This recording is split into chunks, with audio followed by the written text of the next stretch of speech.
எடுத்து சுவாமி மலை எல்லையில தகப்பனுக்கு பாடம் சொன்னவன். காவல் என நின்று பெரும் சினம் தணிந்து தணிகையில கண் குளிர காட்சி தந்தவன். நீ பாங்குடனே கருள் தரவே பழம் முதிரும் சோலையில பரஞ்சோதியாய் நின்றவன். பரஞ்சோதியாய் நின்றவன்.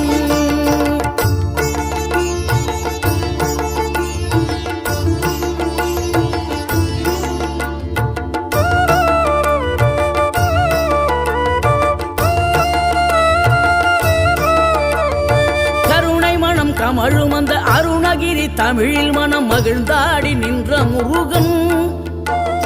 கிழவி இவள் புலமை கண்டு அழகு மிகும் குழந்தை என மகிழேறி